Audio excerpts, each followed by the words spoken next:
الصلاة والسلام على خير خلقه محمد وعلى آله وصحبه أجمعين أما بعد السلام عليكم ورحمة الله تعالى وبركاته.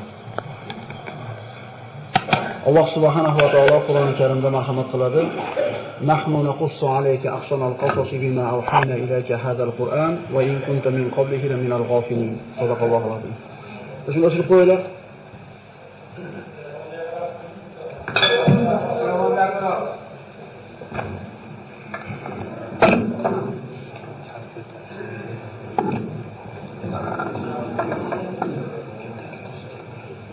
biroz ruxsat so'rab qo'yishlik maqsadga muvofiq bo'lsa kerak. Hozir odob haqida gapirildi, musulmonlik bir axloq haqida.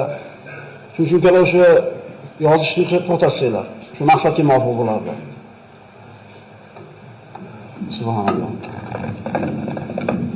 Alloh taolo Qur'onda marhamat qilib, "Astagfirullah, nahnu naqussu alayka ahsanal qasasi bima awhayna ilayka hadzal Qur'an va in kunta min qablihi laminal ghafilin." Ey Muhammad alayhisalom, biz sizga mana shu Qur'onda qissalarning eng go'zallarini so'zlaymiz, vaholanki siz bu qissalardan g'ofil edingiz deydi. Ya'ni bu qissalarning qadrini Alloh subhanahu va taolo mana shu oyat bilan belgilab beradiki, qissalarning eng go'zali deb Alloh taolo o'zi baho beryapti. Modomiki siz bilan bizga Alloh taolo mana shu qissalarni eshitishlik, fahmlashlik berilibdi, endi buni shukrni ado qilishlik kerak bo'ladi. Bu qissalarda eshitishlikda shukr qanday ado bo'ladi? Undan olingan ibratlarga hayotda amal qilishligi bilan bo'ladi. Shunda Alloh taolo aytadi: "Va izta'azzana robbukum la in shakartum la azidannakum." Agar mana shu menga bergan ne'matlarimni shukrni ado qilsanglar, ne'matimni ziyoda qilib beraman dedi. Alloh taolo ana shu shukrga ado qiladigan shokir bandalardan qilgan bo'lsin. O'tgan safargi suhbatimizda siz bilan mana Samud qavmiga yuborilgan Solih alayhisalom haqida gaplashgan bo'ldik. Va u qissadan bir qancha xulosalar olindiki, eng asosiy olinadigan xulosasi shuki, Alloh taolo bir bandaga la ilaha illalloh kalimasini, qalbiga iymon degan ne'matni berishlikni xohlamasa, insonga bitta emas, 100 ta tuyani toshdan chiqarib berganda ham so'yib yeb qo'yishaverar ekan. Ya'ni bu qissalarda agar biz Qur'ondan boshqa joyda eshitganimizda rostmikin deb shubhaga borishimiz mumkin edi. Lekin Qur'onda bayon qilinganligi uchun bularning haqligida shubha qilinmaydi.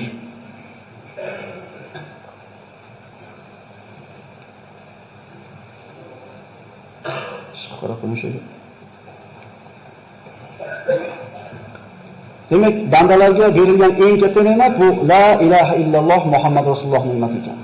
Mana u qissadan olgan xulosalarimiz shundan bo'ldiki, ana shu tuyani ularning talabiga ko'ra, ana shular aytgan sifatga ko'ra Alloh taolo yaratib berishiga qaramasdan, baribir Allohga osiy bo'lishdi. Demak, insonning hidoyatga kelishligiga mo'jiza yoki bir masala sabab bo'lmaydi, Alloh taolo agar o'zi iymon degan kalimani bermasa.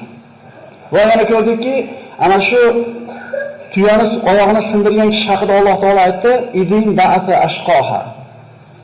Tuyani o'ldirishlikka o'zini qavmidagi eng badbaxtini yuborishdi deydi.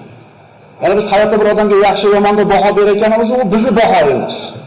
Odam sifatida odamga baho beramiz. Lekin bu kishining badbaxtligini Alloh taolo o'zi aytayaptiki, avvalgilarda yashab o'tganlarning eng badbaxti bu ana shu Xudor ibn Salif ibn Jib deyildi. Ana shu tuyani oyog'ini kimdir sindirishlik kerak edi. Shu ishni kimdir qilish kerak edi. Allohga hamdlar aytaylik birodarlar. Siz bilan meni ana shu ishda ishlatmabdi. Chunki Alloh qodir edi. O'sha zamonda yaratib turib, ana shu tuyani go'shini yeganlar qatoriga qo'shib qo'yishlikka Alloh qodir edi. Alhamdulillah deylik birodarlar. Bu ne'matni shukrga ado qilaylik. Alloh taolo o'zi bir tavfiq bersin. Mana qavm o'zini talabidagi mo'jiza kelishiga qaramasdan osiy bo'lgandan keyin, balki ana shu tuyani so'yib yeb qo'yishganidan keyin Alloh taolo ularni qanday vayron qilganligini ko'rdik. Va ularda hozirgi kunda maskanlari borligini o'tgan safargi suhbatimizda aytib o'tgan bo'ldik. Madinaning shimoliy g'arbida, Madinadan taxminan 380 kilometr masofada ana shu Samud qavmining maskanlari mavjud. Alloh taolo aytadi, aql ishlatmaysizlarmi? Eslatma olmaysizlarmi? Ular haqida agar Qur'on bizga so'zlamaganida, biz ular haqida eslamasdik ham, hech kim ularni bir nomini ham zikr qilmagan bo'lar edi. Mana undan keyingi qissaga o'tadigan bo'lsak, bu Qur'ondagi eng nodir, eng shirin qissalardan bu Ibrohim alayhisalom qissasi. Inshaalloh bu qissa bir necha suhbatimizni oladi va Qur'onda bu qissani qanchalik qadri balandligi mana 25 ta surada Ibrohim alayhisalom haqida so'z yurganligi o'zi bir hujjat bo'ladi. 25 ta surada 73 o'rinda zikr qilingan. 73 ta o'rinda Ibrohim alayhisalom qissasi zikr qilingan.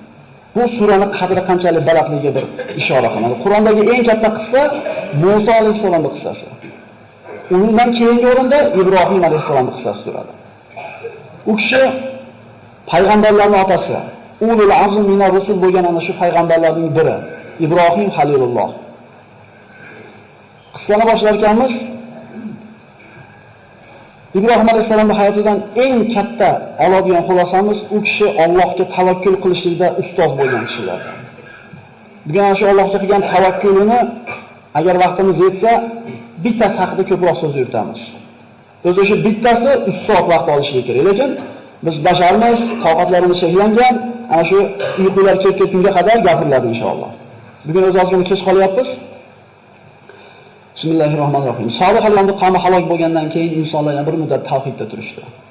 Vaqt o'tishi bilan yana ana shu avvalgilarda oqibatidan ibrat olishlik insonlarning hayoldan ko'tarildi, esdan chiqarishdi. Alloh taolo mana shaytonga qiyomatgacha yashashlikka izn bergan edi, vasvasa qildi, yana insonlar shirkka, kufrga qaytishdi. Falastin, Falastin, Iroq, Misr hamma yerlarda insonlar yana kufrga qaytdilar.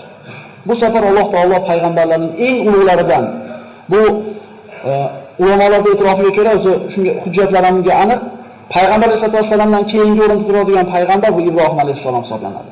Abul Anbiya, payg'ambarlarning otasi. U kishi haqida Alloh taolo astagfirullah va Ibrohim allazi vaffa dedi.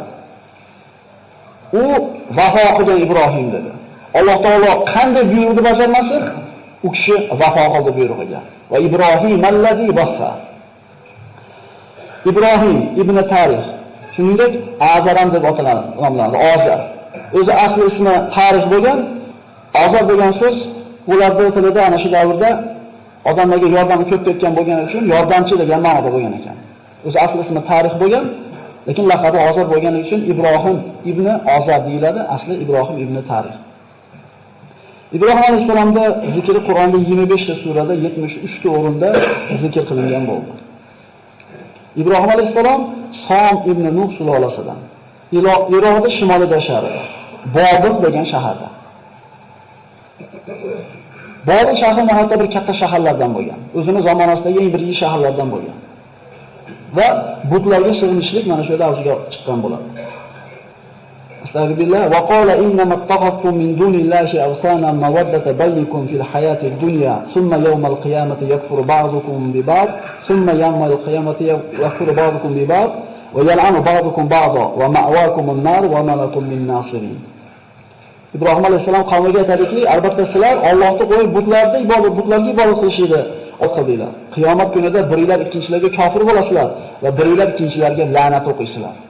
Qiyomat kunida hech kimni tanimaydi. Bu hammamizga aniq bo'lgan narsa. Yawma yafirrul mar'u min akhihi deydi Alloh Qur'onda.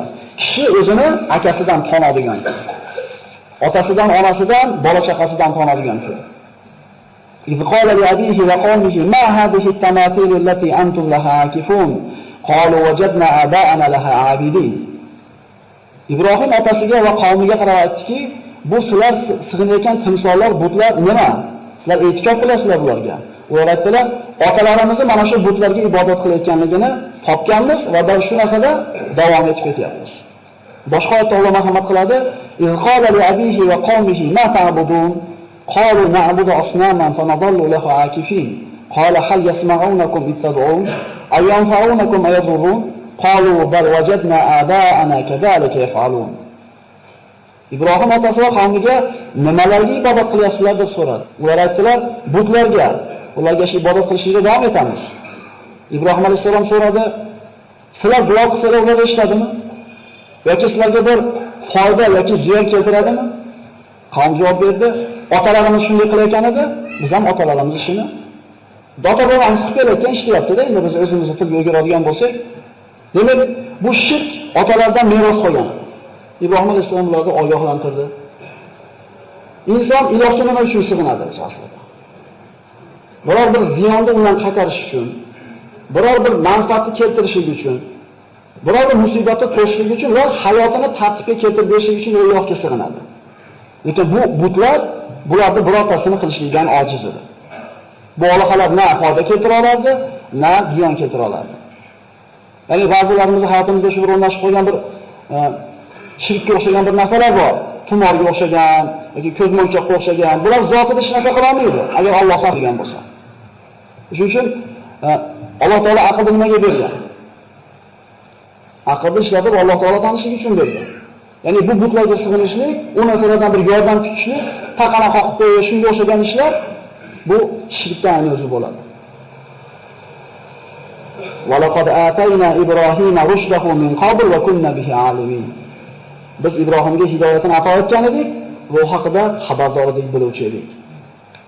Alloh taolo mana Qur'oni Karimda Maryam surasida zikr qiladi. Da'vatni otasidan boshladi Ibrohim alayhisalom. Da'vat birodarlar, Alloh diniga targ'ib qilishlik ko'chadan bo'lmaydi. Rasululloh sollallohu alayhi vasallam vahiyni qabul qilgandan keyin kimdan boshladi? O'zini xonadonidan boshladi. Shuning uchun biz avval bolaga bir gapni gapirishdan burun o'zimiz yaxshi amal qilgan bo'lsak, bizdan qiyomatda so'raladigan kishilar bu xonadonimiz. O'zingizlarni va ahli ayolinglarni, bola chaqanglarni jahannam o'tidan saqlab olinglar demadimi Alloh? Agar biz o'zimizga qaraydigan bo'lsak, o'zimizni o'rnicha tarbiya qila olmayapmiz. O'zimizni ustimizda o'zimiz hukmron bo'la olmayapmiz. Endi birovga bir gagani qattiq tortayotgan mahalda insof qilaylik. Xonadonimizga qaraylik. Namoz o'qimayotganimiz qancha, zikr qilmayotganimiz qancha, televizor paydan 20 ta soat chiqmayotganimiz qancha.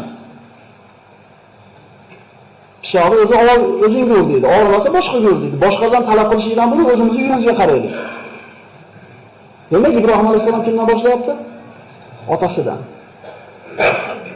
Mana shu kitobda Alloh taolo Ibrohimni eslaylar. Vaqtiki u o'zining otasini da'vat qildi va albatta u siddiq nabiylardan bo'lgan edi. Otasiga aytdi: "Otajon, nimaga eshitmaydigan, ko'rmaydigan va sizdan biror narsani nari qilolmayganga sig'inasiz? Ey otajon, albatta menga Alloh tomonidan ilm keldi, bu ilm sizga berilmagan edi. Menga ergashing, sizni to'g'ri yo'lga yetaklayman.